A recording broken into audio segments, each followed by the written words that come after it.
नाही विद्या नाही ते घेण्याची गोडी नाही. बुद्धी असून चालत नाही तयास मानव म्हणावं का. ओळखल्यात का मी सावित्री ज्योतिराव फुले. सातारा जिल्ह्यातील खंडाळा तालुक्यातील नायगावच्या खंडोजी नेवासे पाटलांची मी कन्या. वयाच्या अवघ्या 9व्या वर्षी माझं लग्न ज्योतिबा फुले नावाच्या माणसाशी झालं आणि हळूहळू मला कळू लागलं या माणसाशी माझं लग्न झालं आहे तो साधा सुना माणूस नाही तर या जगाला ऊर्जा देणारा क्रांती सूर्य आहे. त्या काळी बाईनं उंबरा ओलांडण्याची पद्धत नव्हती. बाईच्या जातीने कसं आपण बरं आपलं घर बरं आणि घरातली माणसं स्त्री पुरुष उच्च नीच असा लय भेदभाव होता. पण या सर्वावर एकच उपाय होता शिक्षण. शिक्षणाचा ध्यास हे एकच कुळ ज्योतिरावांच्या मनात होतं. शिक्षणाचा प्रसार करत असताना स्वराज नावाच्या ब्रिटिश मॅडम ज्योतिरावांना म्हणाल्या, मिस्टर फुले तुम्हाला शिक्षणाचा प्रसार करायचा आहे ना, then educate the women first. If woman is educated, then the whole house is educated. पण तुम्ही माणसं वुमनला घराबाहेरच पडू देत नाही. So bad मिस्टर फुले. झालं तर मग ज्योतिराव आले माझ्याकडे पाठ्यपुस्तक घेऊन आणि म्हणाले, आजपासून मी तुला शिकवणार. सुरू झाला माझा अभ्यास.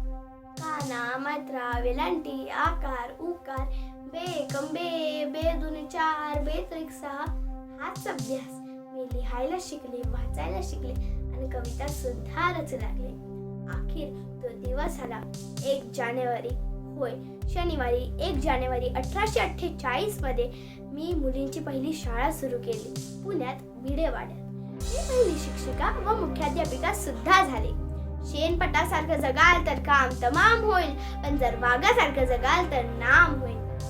हो शाळेत जाताना लोकांनी चिखल फेकलं शेण फेकलं तरी मी सहन केलं थुकलं तरी मी सहन केलं. पण आता माझ्या सहनशीलतेचा अंत झाला होता. तेवढ्यात अचानक एक दटिंगण माझ्या समोरून बोलतो, ए टवळे आधी आमच्या मुलीबाईंना शिकवणं बंद कर. तुला तुझी अब्रू प्यारी की ते शिक्षण. त्याला माहित असावं आम्ही ज्योतिरावाच्या पत्नी आहोत. आम्ही घेतली आणि सनकन त्याच्या कानाखाली लगावली आणि सुनावलं, आज आला आहेस थोबाड फोडलंय.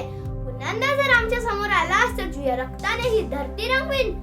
बाई कोणत्याही जातीची व धर्माची असो ती नेहमीच पडत आली आहे. अहो एखाद्या बाईचा नवरा वारला तर तिनं सती जायचं का. तिचा नवरा वारला तर त्यात तिचा काय दोष असतो. यासाठी आम्ही काम केलं. सरकारनं सतीबंदी सुरू केली तेव्हा आम्ही विधवा महिला काशीबाई यांच्या मुलाला म्हणजेच यशवंताला दत्तक घेतलं. त्याच्या तुरु धावण्याने आमचं अंगण भरून जायचं. त्याला वाढवलं मोठं केलं आणि डॉक्टर सुद्धा बनवलं. त्या काळी पुण्यात प्लेगची साथ सुरू होती. लोक काखेत गाठून धडाधड आपल्या घरात पडत होती. तेव्हा मी यशवंताला समजावलं आपल्याला हॉस्पिटल उभारायचं आहे. त्याने हॉस्पिटल सुद्धा उभारलं. आम्ही स्वतः रुग्णांचा उपचार करत होतो. पण प्लेग एक संसर्गजन्य रोग होता आणि तो कधी ना कधी मला सुद्धा होणार होता. पण आम्ही जगलो समाजासाठीच ना. जर समाजासाठी मरण पत्करावं लागलं तर मरणात तुझं स्वागत आहे. हो मी सावित्रीची सावित्रीबाई झाली. सावित्रीबाईची सावित्री मालकीन झाली आणि आमच्या 18 शाळा झाल्या. सतीबंदी केशव वपन या सर्वावर आम्ही मात केली कारण आनंद होता तो आया बाया शिकण्याचा.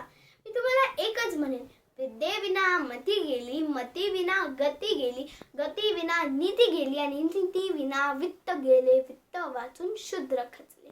एवढे सारे अनर्थ एका अविद्येने केले, एवढे सारे अनर्थ एका अविद्येने केले. म्हणून म्हणते शिकवा मुलींना शिकवा, या देशाची साक्षरता वाढवा. कारण एक मुलगा शिकला ना तर तो एकटाच छान होतो. एक मुलगा शिकला ना तर तो एकटाच छान होतो. पण एक मुलगी शिकली तरी संपूर्ण घराला शान करते.